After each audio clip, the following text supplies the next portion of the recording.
오늘도 살아계신 하나님을 예배하는 우리 성도님들에게 주님 주시는 생명의 능력과 또 산 소망이 충만하시기를 축원합니다. 올해 우리 교단 총회 주제인 용서 사랑의 시작입니다 라는 이 주제로 관한 말씀으로 지난 시간에는 용서에 관한 말씀을 나누면서 우리의 부족하고 허물 많은 부족한 모습은 서로 덮어주고 용서하며 살아가자는 뜻으로 용서에 관한 말씀을 지난 주일에 나누었습니다. 오늘은 지난 시간에 이어서 사랑에 관한 말씀을 나누면서 주제를 생각하며 주님 안에서 우리의 모습을 새롭게 다듬어 나가기를 원합니다. 여러분, 이 말씀을 나에게 주시는 하나님의 말씀으로 받으면서 주님께 더욱 사랑받고 사랑받으며 또 더욱 쓰임받는 믿음의 성도님들 되시기를 다시 한번 진심으로 축원합니다. 여러분, 시간이 벌써 6년이 흘렀습니다. 왜 뜬금없이 6년일까? 뭘 말하고 싶을까? 궁금하시죠? 2020년 1월 20일 우리나라에 발생한 코로나19 바이러스 사태를 기억하실 것입니다. 그 당시 코로나 사태가 우리의 삶의 현장 가운데 참 많은 어려움을 가져왔습니다. 그 큰 어려움 중에 하나가 뭐냐면은 그때 당시 이 바이러스가 사람들을 고립시켰다는 것이 큰 문제였습니다. 그 당시 바이러스 사태 이후에 우리가 가장 많이 그 당시에 들었던 말이 바로 거리두기라는 말이었습니다. 기억나시죠? 거리두기. 사회적 거리두기, 생활 속 거리두기, 비대면, 불필요한 접촉 금지, 4명 이상 식사하지 않기, 이런 등등의 금지 조항들이 참 많이 강조되는 시간이 불과 몇 년 전의 일입니다. 그러다 보니 사람들은 어떻게 됐습니까? 서로를 외면하고 모이기를 꺼려하고 혼자 있으려 하고 집에서 나오지 않으려고 그랬습니다. 이런 현상은 연합과 일치, 교제, 사랑, 함께, 더불어라는 교회의 공동체의 핵심 가치와 교회의 존재 이유를 무너뜨리는 굉장히 힘들고 고통스러운 일이었습니다. 우리가 자주 모일 때는 몰랐는데 법적으로 모이지 못하게 하고 예배를 금지하고 밥 먹는 것도 금지하고 그럴 때에 우리가 얼마나 슬프고 얼마나 마음이 아팠습니까? 그래서 코로나 사태로 인해서 사람들은 엄청나게 많이 달라졌습니다. 그때에 코로나에 물이 들어서 익숙한 습관 중에 하나가 뭐냐고 하면은 모이지 않는 습관으로 인해서 모이지 않는 습관으로 익숙하게 생긴 편안함입니다. 코로나 종식이 만 2년이 지났지만은 모이지 않고 그리고 일하지 않는 이런 것들에 아직도 익숙함에 물들은 우리의 모습에 이제 우리는 무엇보다도 성도의 교제와 사랑을 회복해 나가는데 본격적으로 더 많이 주력해 나가야 합니다. 어떤 갤럽 조사에 의하면 다른 사람과의 관계가 거의 없는 사람들은, 그러니까 다른 사람들하고 접촉하지 않고 혼자 고립되어 살고 그야말로 외톨이로 혼자 살기를 원하는 사람들은 아주 강한 인간관계를 가진 사람들보다 무려 사망률이 3배나 높았다고 갤럽 조사에서 나왔습니다. 예를 들면 흡연, 음주, 게으름, 이런 좋지 않은 건강 습관을 가졌지만은 친구들과 아주 강한 유대관계를 가지고 있는 사람들이 고립되어 혼자 사는 사람들보다는 건강하게 더 오래 사는 것으로 나타났습니다. 그리고 이게 무슨 말일까요? 어떻게 보면 좋은 건강 습관보다 더 좋은 것은 친구를 사귀는 일이고 함께 모이는 일이고 교제가 있고 관계를 가지고 살아가는 일이라고 말할 수 있습니다. 만남의 교제가 그만큼 중요하다는 말입니다. 그런데 여러분, 예배를 마치고 친교실에 가서 같이 밥을 먹는 것은 굉장히 중요한 일이에요. 그런데 여러분, 그냥 가지 마시고 식사 다 하고 가시기 바랍니다. 식사 다 하고 하세요. 그냥 가시면 안 돼요. 예. 밥 먹는 것에 정이 나는 거예요. 그래서 밥을 같이 먹는 사람을 뭐라고 그래요? 예, 식구라고 그러잖아요. 식구. 그러니까 만남과 교제가 얼마만큼 중요한지를 우리가 먹는 것에서부터 실감할 수 있는 것이죠. 부활하신 예수님은요, 갈릴리 호수에서 그물을 던지는 베드로를 만나 주셨습니다. 찾아오셨습니다. 신방하셨습니다. 그런데 주님이 찾아오신 그 장소, 부르심, 만남을 가만히 보면은 처음 부르실 때와 똑같은 장소, 똑같은 상황에서 베드로를 만나 주시면서 내가 나를 사랑하느냐? 내가 나를 사랑하느냐? 너가 나를 사랑하느냐고 주님은요, 똑같은 질문을 3번씩이나 똑같은 장소에서 똑같은 사람에게 똑같이 물으셨습니다. 여러분, 이것이 어떤 의미일까요? 여러 가지 면에서 해석하고 의미를 부여할 수 있겠지만은 사랑의 관계를 회복시켜 주시기 위함이 분명하지 않겠습니까? 우리는 하나님과의 사랑, 가족들과의 사랑, 성도 간의 사랑을 회복해 나가야 합니다. 찬양자밖에 안 하면 나가십니다. 다시 한번. 우리는 하나님과의 사랑, 가족들과의 사랑, 성도 간의 사랑을 회복해 나가야 합니다. 진짜 크게 하시죠. 여러분, 성경을 자세히 보면은 주님의 제자 요한은 그의 형제 야고보와 더불어서 아주 속이 좁은 사람으로 표현된 적이 있습니다. 우리가 요한 그러면 요한의 별명이 뭐예요? 사도 요한, 사랑의 요한이잖아요. 그런 사도 요한, 사랑의 요한이면은 속이 어떻게 될까요? 좀 넓은 사람, 큰 사람, 통이 큰 사람, 이 정도 돼야만 사랑의 사도라고 말할 수 있잖아요. 그런데 그 요한이 그의 형제 야고보와 더불어 속이 아주 좁은 사람, 이런 사람을 뭐라고 그러죠? 뭐 같은 사람? 밴댕이 소갈딱지 같은 사람. 그렇죠. 이렇게 굉장히 요한이 속이 좁았어요. 그래서 누가복음 9장 54절 말씀 보면은 어떤 사마리아라는 이 마을에 예수님이 지나가시는 것을 그 마을 사람들이 허락하지를 않자 뭐라고 그러냐면은 주님, 하늘에서 불이 내렸다가 이 사람들을 태워버리는 것이 어떻겠습니까? 이렇게 말한 사람이 누구일까요? 제자 요한이었습니다. 그만큼 요한이 속이 좁았던 거예요. 그런데 요한은 부활하신 주님을 만난 후에 사랑의 사도로 변했습니다. 요한은요, 복음서와 서신서와 계시록을 기록하면서 그 누구보다도 주님이 부름하신 그 말씀 안에서 사랑을 강조하신 주님을 제대로 만나게 되었고, 그야말로 사랑을 강조하는 사랑의 사도가 되었습니다. 오늘 우리가 읽었던 이 본문 10절에 보면은 사도 요한이 뭐라고 그러냐면은 하나님이 우리를 사랑하사 우리 죄를 속하기 위해서 화목제물로 그 아들을 보내셨다 말씀합니다. 그리고 뒤에 나오는 11절에서는요, 우리도 서로 사랑하는 것이 마땅하도다 말씀합니다. 같이 봅시다. 우리도 서로 사랑하는 것이 마땅하도다. 아멘.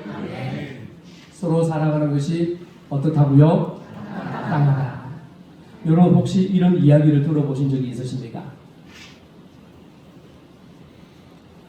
사랑하는 여인의 도움이 없이는 국왕의 책무를 다할 수 없습니다. 조금 전 저는 왕위를 포기했습니다.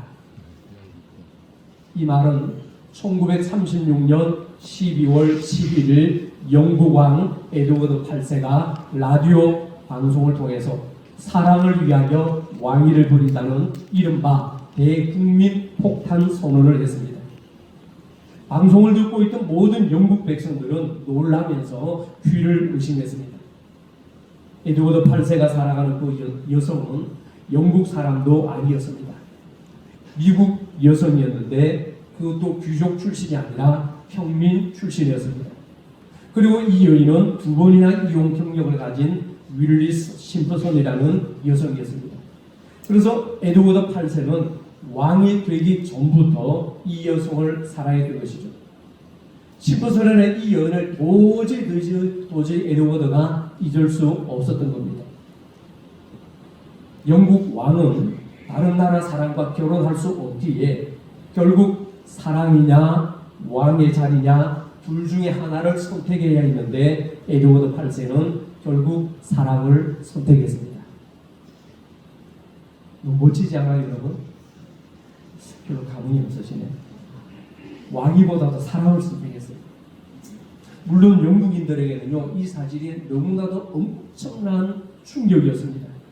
왕위보다는 사랑을 선택한 에드워드 8세는 그야말로 하루아침에 신분의 지위가 왕에서 공으로 강등되었습니다. 윈즈공으로 강등되었습니다.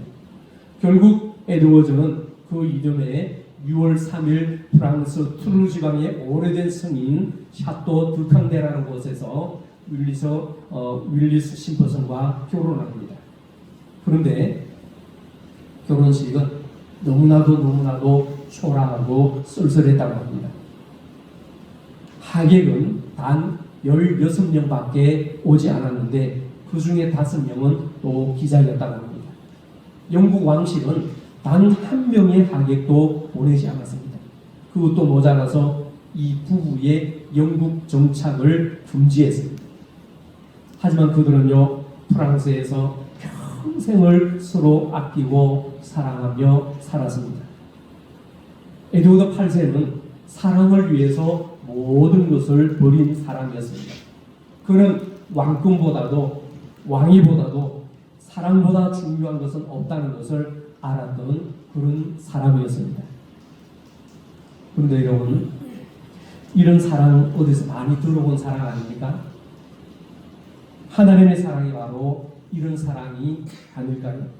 모든 것을 포기하고 오직 그 사랑을 위해 헌신했던, 모든 것을 버려두고 주님의 그 사랑을 이루기 위해서 이 땅에 내려오신 주님의 사랑이 생각나지 않습니다. 주님을 배반하고 각기 제 길로 가버린 죄 많은 인간을 구원하시기 위해서 하나님은 독생자를 보내시고 아들을 대신 죽게 하셨습니다. 오늘 본문이 바로 이 사랑을 말씀하고 있습니다. 9절과 10절 말씀을 보면 하나님이 우리를 사랑하셔서 당신의 독생자를 화목제물로 보내셨다 말씀합니다. 하나님께서 그렇게 하신 단 하나의 이유는 사랑이기 때문이라고 말씀합니다. 뭐 때문에요? 사랑하기 때문에. 우리를 그렇게 사랑하신 하나님이 본문 11절에서는 이렇게 말씀합니다. 사랑하는 자들아, 하나님이 이같이 우리를 사랑하셨은즉 우리도 서로 사랑하는 것이 마땅하도다. 아멘. 그런데 이 11절 말씀보다도 7절과 8절에서는요, 한층 더 강조하는 말씀이 나옵니다. 그것은요, 사랑하지 않으면 하나님을 알지 못하는 자라고 이렇게까지도 말씀합니다. 우리가 잘 아는 대로 요한복음 13장 34절에서 주님이 말씀합니다. 새 계명을 너희에게 주노니 서로 사랑하라. 내가 너희를 사랑한 것 같이 너희도 서로 사랑하라. 아멘. 예수님이 이렇게 우리에게 서로 사랑하라고 말씀하십니다. 서로 사랑하라. 내가 너희를 사랑한 것처럼 너희도 서로 사랑하라. 우리가 사랑하는 것이 마땅하다 말씀합니다. 여러분, 주님이 우리에게 서로 사랑하라고 말씀하셨는데요, 이것은 부탁이나 제안이 아니라 주님의 명령입니다. 명령은요, 해도 되고 안 해도 되는 것이 아니라 반드시 실천해야 하는 말씀입니다. 군인으로서 명령을 따라야 되듯이 우리는 십자가의 군병이요 주님의 군사들이기에 주님의 명령을 실천하고 따라야 합니다. 지켜야 합니다. 우리는 주님께 사랑을 명령받은 사람으로 사랑하며 살아야 합니다. 사랑보다는 원망하고 미워하고 비판하며 살았던 우리들이지만 이제는 우리가 하나님 안에서 사랑하며 살아야 한다고 주님은 우리에게 명령하시며 말씀하십니다. 자, 그런데 하나님은 우리에게 왜 이렇게 사랑하라고, 왜 우리에게 이렇게 사랑하라고 명령하시는 것일까요? 하나님께서 너희도 사랑하라고 명령하신 데는 뭔가 아주 좋은 이유가 분명히 있을 것입니다. 우리에게 싫은 것, 안 좋은 것 주시기 위해서 우리에게 명령하시는 분이 주님 아니시잖아요. 뭔가 좋은 것 주시기 위해서, 뭔가 좋은 일이 있으니까 우리에게 명령하시고 그것을 하라고 실천하시지 않겠습니까? 자, 물론 사랑하는 그 자체는요, 이유나 조건을 따질 수는 없습니다. 여러분, 엄마가 자녀를 사랑하는데, 아빠가, 아버지가 자녀를 사랑하는데 뭐 이유가 있나요? 부모가 자녀를 사랑하는 데는요, 조금도 이유가 없습니다. 너 공부 못하니까, 너 이제 사랑 안 한다, 너 말 안 들으니까 너 내 자식 아니다, 너 내 말대로 안 들으니까 너 호적에서 파버린다, 그렇게 말할 수 있나요? 설령 말은 그렇게 하더라도 그렇게 실행하는 부모는 없을 겁니다. 그러지 않습니다. 하나님께서 우리를 사랑하라고 명령하시고 말씀하시는 것은 뭔가 아주 좋은 이유가 있다고 분명히 봅니다. 그 중에 하나는 뭐냐면 사랑함으로 인생의 모든 문제가 해결되기 때문입니다. 여러분 같이 봅시다. 사랑하면 모든 문제가 해결됩니다. 할렐루야. 여러분 믿으십니까? 네, 사랑하면 모든 문제가 해결됩니다. 여러분, 하나님과 사람 그리고 사람 사이에 걸림돌이 존재하는 가장 큰 문제가 무엇일까요? 그것은요, 그 걸림돌은, 그 장애물은 바로 죄와 죽음입니다. 성경을 보면 아담과 하와가 에덴 동산에서 쫓겨난 것도, 광야에서 이스라엘 백성들이 죽임을 당한 것도 모두 다 죄 때문이었습니다. 죄는요, 하나님과 사람을 갈라놓고 멀어지게 만듭니다. 관계가 끊어지게 만듭니다. 원수 사이가 되게 합니다. 그런데 하나님의 사랑으로 이 모든 것을 해결하셨습니다. 할렐루야. 하나님의 사랑으로 해결하셨습니다. 그 말씀이 바로 요한복음 3장 16절 말씀입니다. 하나님이 세상을 이처럼 사랑하사 독생자를 주셨으니 이는 그를 믿는 자마다 멸망하지 않고 영생을 얻게 하려 하심이라. 이 한마디의 말씀 속에는 하나님의 사랑이 우리 인생의 가장 심각한 죄와 사망의 문제를 해결하셨다는 것을 밝히고 있습니다. 하나님과 사람 사이의 문제는 이렇게 하나님의 사랑으로 해결된 줄로 믿으시기 바랍니다. 그런데 하나님과 사람 사이의 이 문제는 사랑으로 해결해 주셨는데 사람과 사람 사이의 관계는 어떻게 했습니까? 사람과 사람 사이. 우리가 잘 아는 대로 누가복음 15장 말씀에 보면은 집을 나간 둘째 아들 이야기가 나옵니다. 그 집 둘째 아들은 아버지가 살아계신데도 불구하고 유산을 미리 나눠달라고 아버지에게 때를 씁니다. 여러분, 그 당시 고대 근동 지역의 풍속으로 보면은 이런 아들은 돌로 쳐 죽여도 마땅한 죄인이라고 말합니다. 왜냐하면은 유산은 아버지가 돌아가시기 직전이나 돌아간 후에 분배받는 것이 원칙인데, 시퍼렇게 눈뜨고 계신 그 아버지에게 아버지 유산 나눠주세요, 이 말은 아버지 빨리 죽으세요, 아버지 빨리 돌아가시라는 말과 다름이었기 때문에 율법에서는 돌로 마땅히 쳐 죽여도 된다라고 조항이 있습니다. 그런데도 아버지는 아들의 요구대로 지분을 떼서 유산을 상속해 줍니다. 그리고 유산을 상속받은 아들은 먼 나라로 떠나서 허랑방탕하게 지냅니다. 그날로부터 아버지는 하염없이 이 아들을 기다립니다. 이렇게 기다리는 아버지는 재산을 모두 다 탕진하고 거지가 되어 돌아오는 아들을 한눈에 알아보고 멀리 있는데도 불구하고 아들인 줄 알고 달려갑니다. 그리고 달려가서 그 더럽고 냄새나는 아들을 더럽다 하지 않고 목을 안고 입을 맞춥니다. 아버지가 뛰어 달려가서 아들의 목을 안고 입을 맞춘다는 것은 다 안다는 뜻입니다. 다 안다. 줄이고 목마르고 못 먹고 못 입고 배고프고 굶주리고 돈 없고 고생하고 불의하고 뉘우치고 집에 다시 돌아온 것을 다 안다. 그러니 아무 말 안 해도 된다, 말하지 말라는 아버지의 용서의 입막음이 바로, 말하지 않아도 된다, 말 못하도록 그 용서의 입막음이 바로 사랑의 입맞춤이었습니다. 여러분, 무엇이 아버지를 그렇게 했을까요? 사랑입니다. 사랑이 없으면 불가능한 일입니다. 사랑은 이렇게 모든 잘못을 용서합니다. 사랑은 이렇게 모든 문제를 해결합니다. 사랑은 모든 것을 감싸주고 모든 것을 들어주고 모든 것을 이해합니다. 이 시대 가정에서 사회에서 문제가 생기는 가장 큰 이유가 무엇이겠습니까? 돈이 없어서입니까? 못 살아서 그렇습니까? 아닙니다. 환경이나 조건이나 제도가 나빠서도 그런 것 아닙니다. 사랑이 없어서 그렇습니다. 사랑이 없어서. 사랑이 없어서 미워하고, 사랑이 없어서 오해하고, 사랑이 없어서 등 돌리고, 사랑이 없어서 멀어지고, 사랑이 없어서 관계가 틀어지는 것이죠. 그래서 성경은 이 사실을 우리에게 너무나도 잘 알기에 우리에게 서로 사랑하라고 말씀하고, 그것도 모자라서 주님은 우리에게 서로 사랑하라고 명령하십니다. 서로 사랑하라. 서로 사랑하는 것이 마땅하다 말씀합니다. 사랑하는 사람은 하나님에게서 나온 사람이지만 사랑하지 않는 사람은 하나님을 모르는 사람이라고 성경은 우리에게 분명히 말씀합니다. 사랑하는 성도 여러분, 우리도 주님이 말씀하시는 대로 서로 사랑할 수 있기를 바랍니다.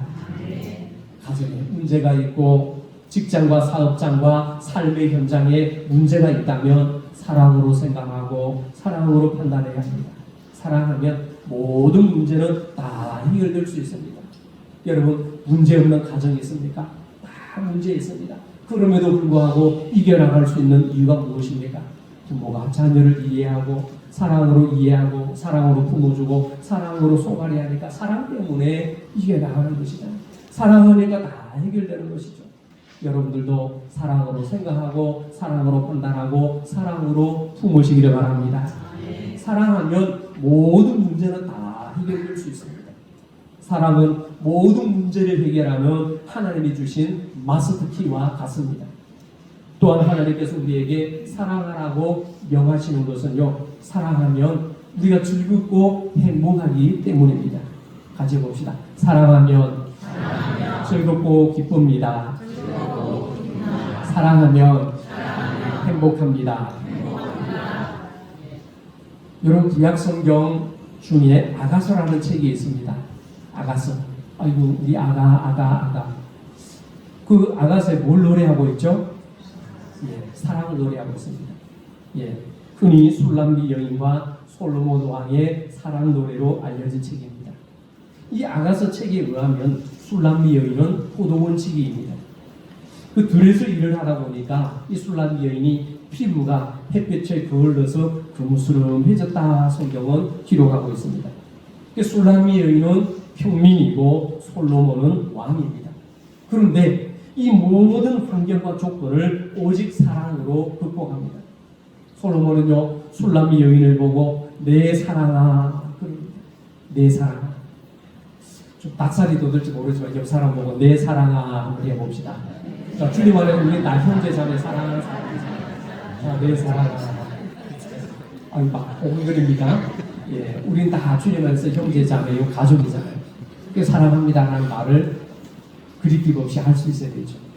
자, 그래서 이 솔로몬 왕이 술람미 여인을 향해서 내 사랑아 그러면서 그것도 모자라서 너는 어여쁘고 어여보다 내 눈이 비둘기 같구나 고백합니다. 그리고 술람미를 향해서 여인을 향해서 백합화 같구나 이렇게 표현합니다. 여러분, 얼마나 사랑하면 이렇게 표현했을까요? 자, 여기 계신 아내 되신 여러분, 혹시 남편으로부터 내 눈이 비둘기 같구나 이런 말 들어보신 분 계십니까? 아니면 아이고 한성이 피어나는 아름다운 향기나는 백합화 같구나 이런 말 들어보신 분 계십니까? 남자분들 있는데도 대답 안 하시는 거죠? 네. 자, 여러분, 이 솔로몬 왕과 이 술람기 여인을 보면 남녀 간의 사랑도 이렇게 즐겁고 기쁘고 행복합니다. 그런데 말이죠, 사람의 이런 사랑은 한계가 있고 쉽게 변질됩니다. 사람의 사랑은 변하기 쉽습니다. 오죽해서면요, 사랑이 저만치 가네 이런 노래가 있을까요? 사랑이 저만치 가네 이 노래 있잖아요, 그죠? 예. 여러분, 결혼한 신랑 신부들 중에 감자 삶아 먹는 것 때문에 비행장에 도착하기 전에 이혼한 부부도 있습니다.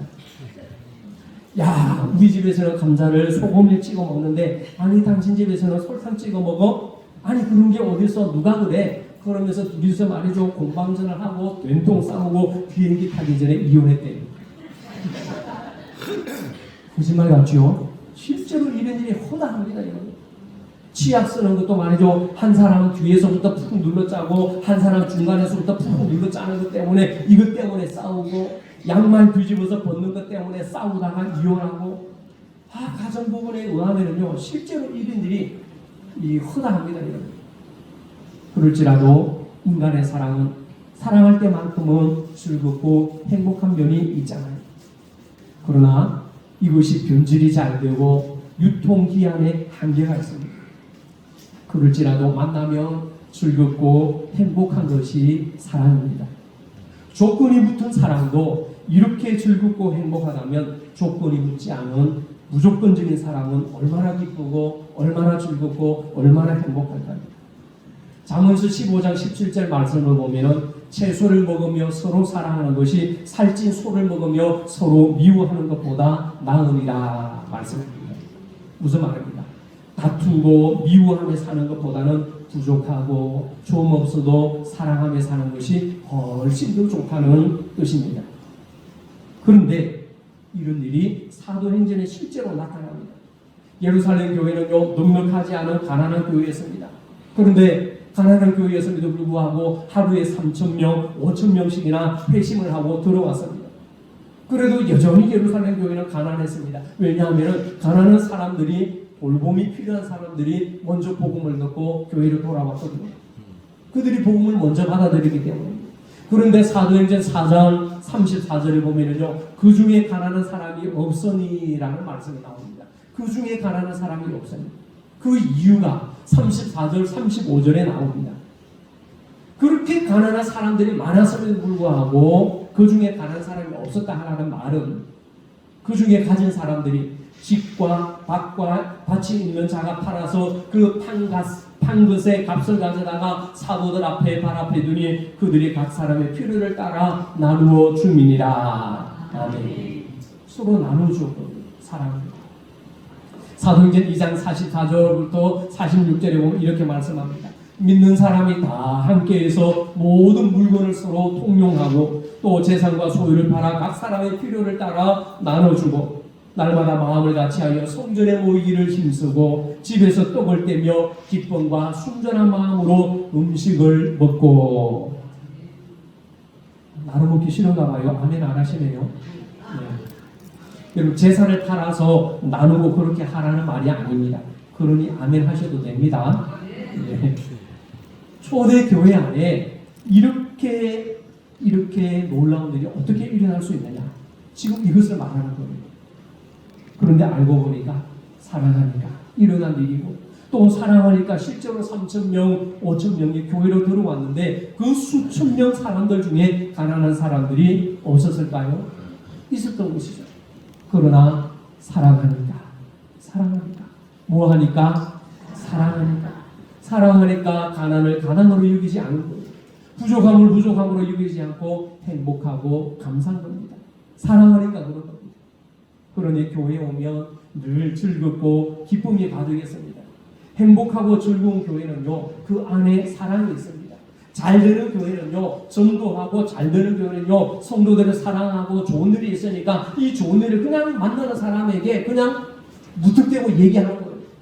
그러면서 좋은 소문이 나니까 교회가 부흥되는 거예요. 그래서 사랑은 사람을 즐겁게 하고 가정을 즐겁게 하고 교회를 즐겁게 하고 행복한 교회를 만들어 나가게 되는 줄로 믿습니다.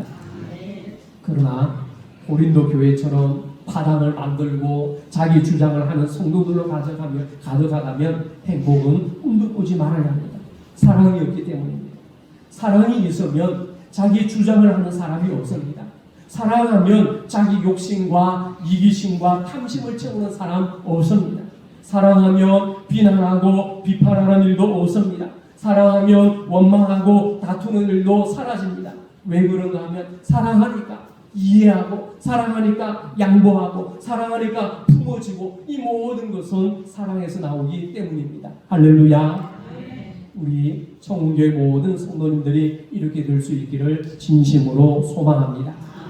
주님의 말씀대로 사랑으로 즐겁고 사랑으로 행복한 삶이 여러분 가운데 언제나 충만하기를 축원합니다. 또 우리가 하나 생각해 볼 수 있는 것은 사랑하면 삶이 재밌어집니다. 같이 봅시다. 사랑하면 삶이 재밌어집니다. 믿으시죠? 가정에 사랑이 충만하고 가정에 사랑이 가득하면 집에 들어가는 것이 즐겁습니다. 그러나 가정이 화목하지 못하고 가정에 사랑이 없으면요 집에 들어가는 것이 참 괴롭습니다. 경험하신 분들이 더러 있을 것 같습니다. 여러분 친구들을 만나면 어떠세요? 보고 싶은 친구들을 만나면 참 즐겁습니다. 뭐 특별하게 친구들 만나서 뭐 특별한 오락을 하거나 유형을 하지 않아도 그냥 모이는 것 자체가 그냥 보는 것이 반갑고 모이는 것이 반갑고 얼굴 보는 것 자체가 반가운 거죠. 즐겁습니다. 이 즐거운 만남과 사랑이 있기 때문에 그런 것이죠. 여러분 신앙생활도 마찬가지입니다. 주님을 사랑하고 성도들이 서로 사랑하면 교회가 재밌어지고 구역이 재밌어지고 모이는 것이 재밌어집니다. 교회를 사랑하고 주님을 사랑하면요 말씀을 사모합니다. 주님을 사랑하고 교회를 사랑하면 예배도 기다려집니다. 그러나 반면에 생각해 봅시다. 사랑이 없으면요 예배가 지루하고 사랑이 없으면 말씀 듣는 것이 지루하고 힘들고 재미가 없어집니다. 모임이 귀찮아집니다. 원래해도 모이지 않습니다. 참석도 안 합니다. 항상 귀찮아집니다. 그러나 사랑하면 그러지 않습니다. 왜 그렇습니까? 주님을 사랑하는 마음이 있으니 그렇습니다. 교회를 사랑하는 마음이 있으니 그렇습니다. 성도를 사랑하는 마음이 있으니 그렇습니다. 교회를 사랑하고 성도를 사랑하고 주님을 사랑하면 섬기는 것이 봉사하는 것이 모이는 것이 모든 일이 재밌고 즐겁습니다. 사랑하기 때문입니다. 사랑하면 모입니다. 같이 해봅시다. 사랑하면 모입니다. 사랑하면 모입니다.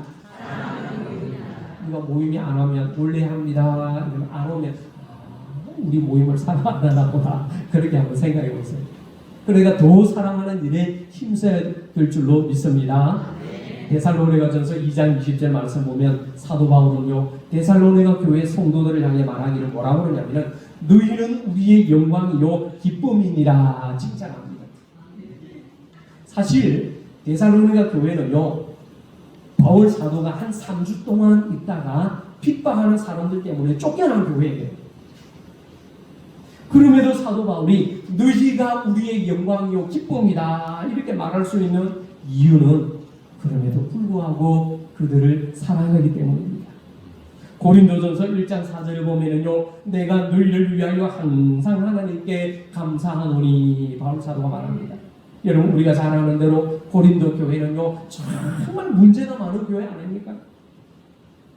나는 게바파, 나는 아볼로파, 나는 베드로파, 나는 그리스도파 그러면서 있는 사람은 있는 대로 모여서 끼리끼리 놀고 없는 사람 없는 대로 마음 아파하고 나는 누구파 이런 당짓고 부활의 문제로 인해서 성찬의 문제로 인해서 모임의 문제로 인해서 결혼의 문제로 인해서 우상숭배의 재물의 문제로 인해서 얼마나 교회가 시끄러웠습니까? 그런데도 사도 바울은요 내가 너희를 생각할 때마다 하나님께 감사한다고 말합니다. 어떻게 이렇게 다른 말을 할 수 있습니까? 바울이 위선자라서 그렇습니까? 아닙니다. 그들을 사랑하기 때문입니다. 뭐하기 때문에요? 사랑하기 때문입니다. 사랑은 모든 것을 감싸주고 모든 것을 이해하고 모든 것을 덮어주기 때문이죠. 바울은 고린도 교회 교인들을 사랑했기 때문에 그럼에도 불구하고 그들을 생각할 때마다 감사하고 기뻐하고 영광이고 너희들이 나의 자랑이다 이렇게 말했습니다. 마태복음 28장 20절 말씀을 보면 주님 말씀하셨죠. 볼지어다 내가 세상 끝날까지 너희와 함께 항상 함께 있으리라.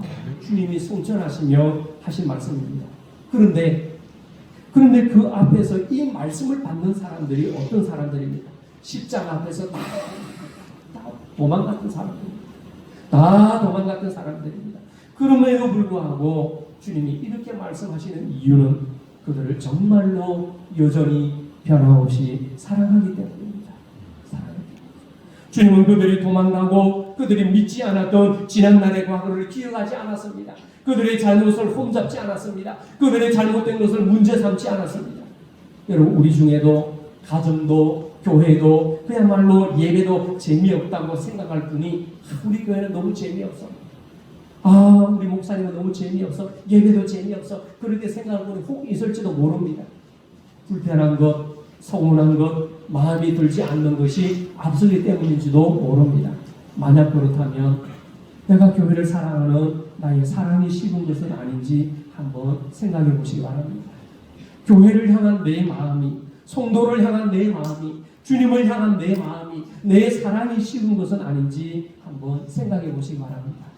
하지만 그럴지라도 우리도 주님처럼 우리 한번 해봅시다.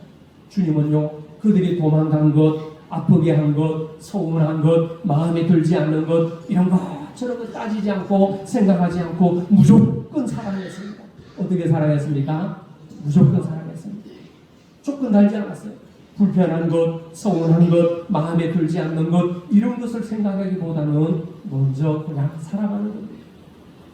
주님의 사랑으로 사랑하는 겁니다. 그러면요, 가정도, 예배도, 교회도, 기관도 사랑으로 풍성해지고 재미있어지고 모이게 될 줄로 믿습니다. 여러분, 세상 사람들은 뭐니 해도 뭐가 최고예요? 그렇죠, 돈이 최고예요.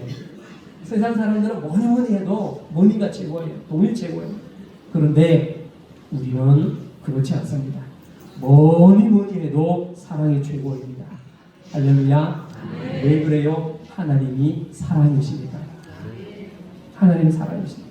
하나님이 우리에게 주신 것도 많고 좋은 것도 많지만 그 중에 제일은 사랑이라 하셨습니다. 우리도 주님의 가르침을 따라 서로 사랑하는 성도가 되어야 할 줄로 믿습니다.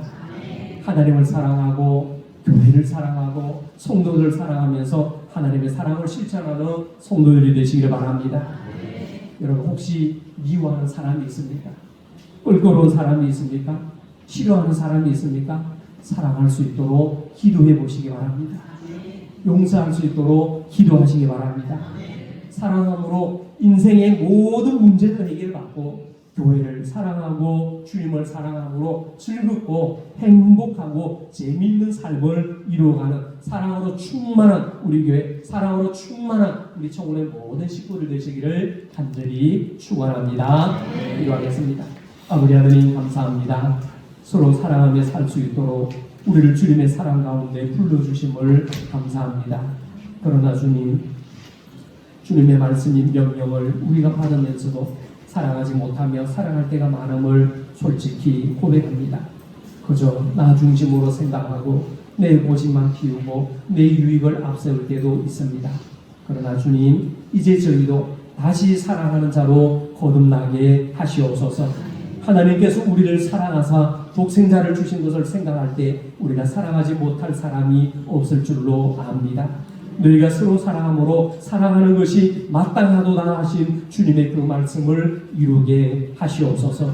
그래야 우리 청운교회가 평안하여 든든히 서가고 사랑하는 성도들의 가정이 사랑으로 충만하고 사랑으로 하나 되며 주님 나라를 세워가는 넉넉한 주의 성도들 되게 하여 주옵소서. 용서하는 것이 사랑의 시작이고 사랑의 실천이라는 것을 알고 서로 사랑하고 서로 섬기고 서로 아끼고 서로 우애하며 주님의 사랑을 잘 이루어가므로 아름다운 교회, 아름다운 성도, 아름다운 관계를 잘 이루어가는 복된 한 해 되게 하여 주옵소서.